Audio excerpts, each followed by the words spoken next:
In Roman mythology, Diana was the goddess of the hunt, the moon and childbirth, being associated with wild animals and woodland, and having the power to talk to and control animals. She was equated with the Greek goddess Artemis, though she had an independent origin in Italy. Diana was worshipped in ancient Roman religion and is revered in Roman neo-paganism and Stregoria. Dianic Wicca, a largely feminist form of the practice, is named for her. Diana was known to be the virgin goddess of childbirth and women. She was one of the three maiden goddesses, Diana, Minerva and Vesta, who swore never to marry. Oak groves were especially sacred to her. According to mythology, Diana was born with her twin brother Apollo on the island of Delos, daughter of Jupiter and Latona. Diana made up a triad with two other Roman deities, Egeria the water nymph, her servant and assistant midwife, and Verbius, the woodland god.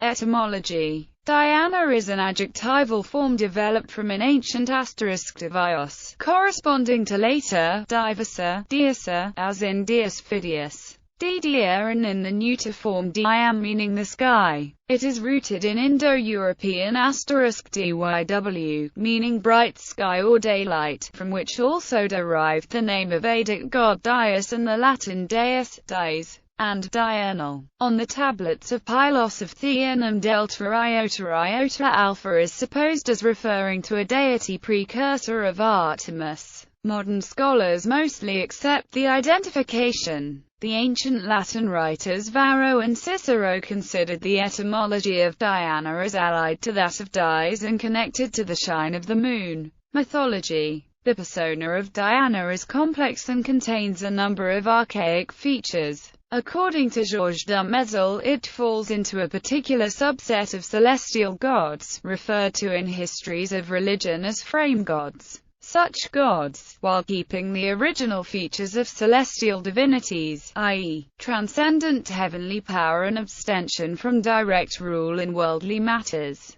did not share the fate of other celestial gods in Indo-European religions, that of becoming deiotioc or gods without practical purpose, since they did retain a particular sort of influence over the world and mankind. The celestial character of Diana is reflected in her connection with light, inaccessibility, virginity, and her preference for dwelling on high mountains and in sacred woods. Diana therefore reflects the heavenly world in its sovereignty, supremacy, impassibility, and indifference towards such secular matters as the fates of mortals and states. At the same time, however, she is seen as active in ensuring the succession of kings and in the preservation of humankind through the protection of childbirth. These functions are apparent in the traditional institutions and cults related to the goddess. The institution of the Rex Namorensis, Diana's sacerdoce in the Arician wood, who held the position until someone else challenged and killed him in a duel, after breaking a branch from a certain tree of the wood. This ever-open succession reveals the character and mission of the goddess as a guarantor of kingly status through successive generations. Her function as bestower of authority to rule is also attested in the story related by Livy, in which a Sabine man who sacrifices a heifer to Diana wins for his country the seat of the Roman Empire. Diana was also worshipped by women who wanted to be pregnant or who, once pregnant, prayed for an easy delivery. This form of worship is attested in archaeological finds of votive statuettes in her sanctuary in the Nemisaracenum as well as in ancient sources, e.g., Ovid. According to Dumézil, the forerunner of all frame gods is an Indian epic hero who was the image of the Vedic god Dyaus. Having renounced the world, in his roles of father and king, he attained the status of an immortal being while retaining the duty of ensuring that his dynasty is preserved and that there is always a new king for each generation. The Scandinavian god Heimdall performs an analogous function. He is born first and will die last. He too gives origin to kingship and the first king, bestowing on him regal prerogatives. Diana, although a female deity, has exactly the same functions, preserving mankind through childbirth and royal succession. F.H. Perot in her essay on Diana qualifies Dumezil's theory as impossible to verify. Dumezil's interpretation appears deliberately to ignore that of James G. Fraser, who links Diana with the male god Janus as a divine couple. This looks odd, as Dumezil's definition of the concept of frame god would fit well the figure of Janus. Fraser identifies the two with the supreme heavenly couple Jupiter-Juno and additionally ties in these figures to the overarching Indo-European religious complex. This regality is also linked to the cult of trees, particularly oaks. In this interpretative schema, the institution of the Rex Namorensis and related ritual should be seen as related to the theme of the dying god and the kings of May. Physical description. As a goddess of hunting, Diana often wears a short tunic and hunting boots. She is often portrayed holding a bow and carrying a quiver on her shoulder, accompanied by a deer or hunting dogs. Like Venus, she was portrayed as beautiful and youthful. The crescent moon, sometimes worn as a diadem, is a major attribute of the goddess. Worship. Diana was initially just the hunting goddess, associated with wild animals and woodlands. She also later became a moon goddess, supplanting Titan goddess Luna. She also became the goddess of childbirth and ruled over the countryside. Catullus wrote a poem to Diana in which she has more than one alias: Latonia, Lucina, Iluno, Trivia, Luna. In Rome, the cult of Diana should have been almost as old as the city itself, as Varro mentions her in the list of deities to whom King Titus Tatius vowed a shrine. It is noteworthy that the list includes Luna and Diana Lucina as separate entities. Another testimony to the high antiquity of her cult is to be found in the Lex Regia of King Tullus Hostilius that condemns those guilty of incest to the sacratia to the goddess. Diana was worshipped at a festival on August 13, when King Servius Tullius, himself born a slave,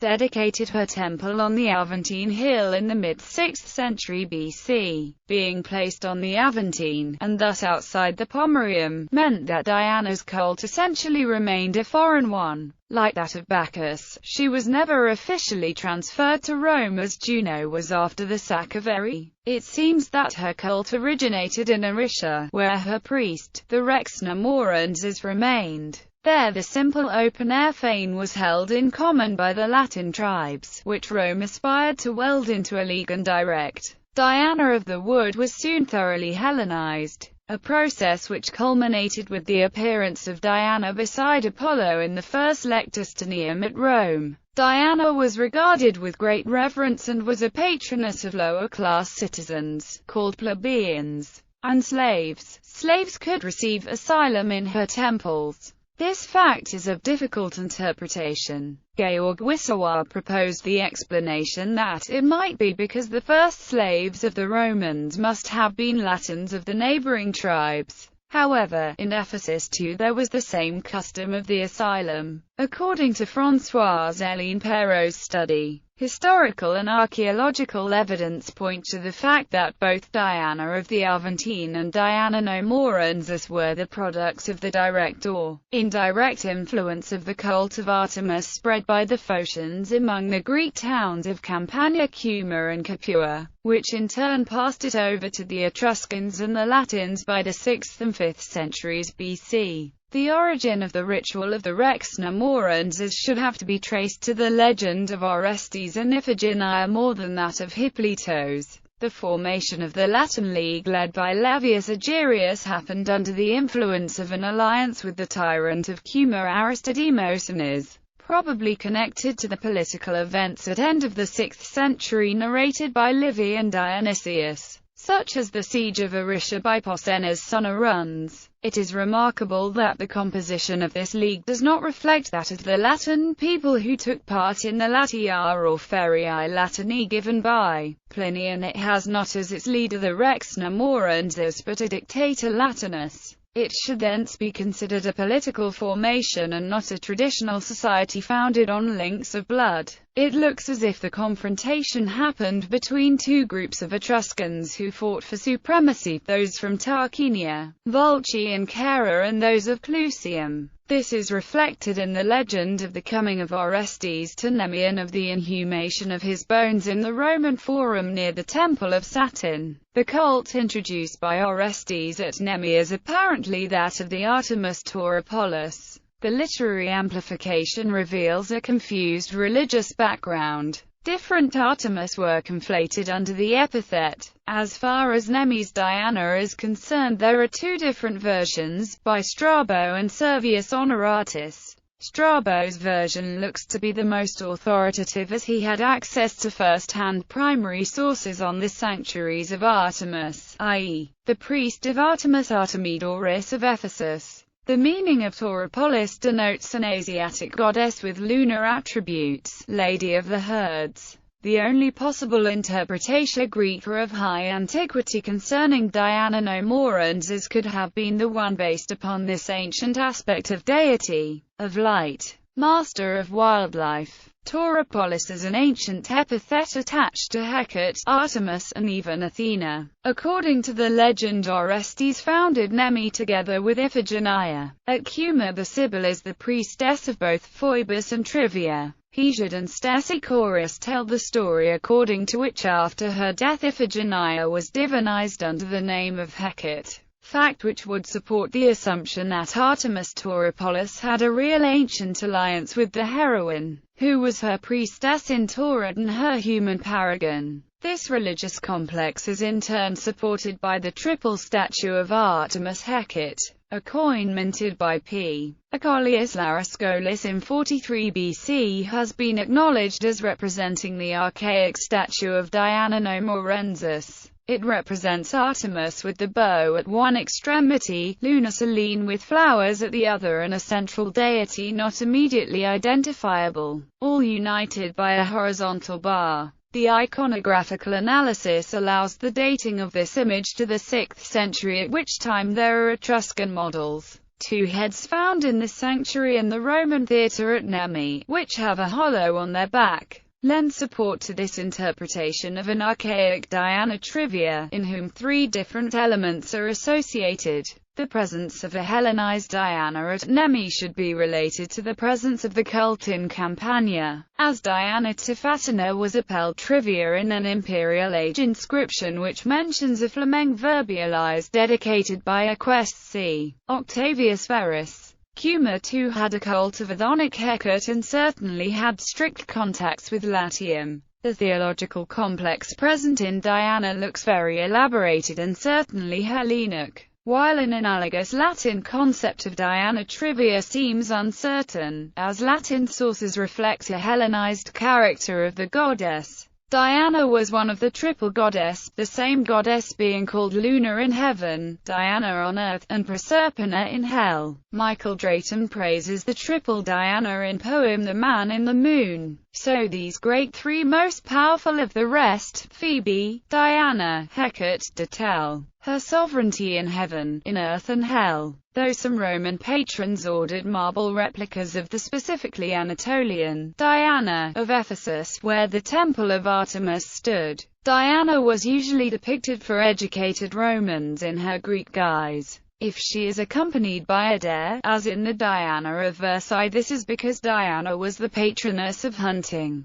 The deer may also offer a covert reference to the myth of Actaeon, who saw her bathing naked. Diana transformed Actaeon into a stag and set his own hunting dogs to kill him. Worship of Diana is mentioned in the Bible. In Acts of the Apostles, Ephesian metalsmiths who felt threatened by St. Paul's preaching of Christianity, jealously rioted in her defense, shouting, "Great is Diana of the Ephesians." After the city secretary quieted the crowd, he said, "Men of Ephesus, what person is there who does not know that the city of the Ephesians is the keeper of the temple of the great Diana and of her image that fell from heaven, sanctuaries?" Diana was an ancient goddess common to all Latin tribes. Therefore, many sanctuaries were dedicated to her in the lands inhabited by Latins. The first one is supposed to have been near Alba Longa before the town was destroyed by the Romans. The Arician Woods Sanctuary near the Lake of Nemi was Latin confederal, as testified by the dedicatory epigraph quoted by Cato. She had a shrine in Rome on the Aventine Hill, according to tradition dedicated by King Servius Tullius. Its location is remarkable as the Aventine is situated outside the Pomerium, i.e., original territory of the city. In order to comply with the tradition that Diana was a goddess common to all Latins and not exclusively of the Romans, other sanctuaries we know about are listed below. Cold Icon near Tusculum, where she is referred to with the archaic Latin name of Deva Cornisca and where existed a collegium of worshippers. At Evora, Portugal. Mount Algardis, also near Tusculum. At Lavinium. At Tibur, where she is referred to as Diana Epipharena Morensis, a sacred wood mentioned by Livy ad Compita Manigninum. On Mount Hypata, near Capua in Campania. In Ephesus, where she was worshipped as Diana of Ephesus and the temple Artemis and used to be one of world's 7 wonders.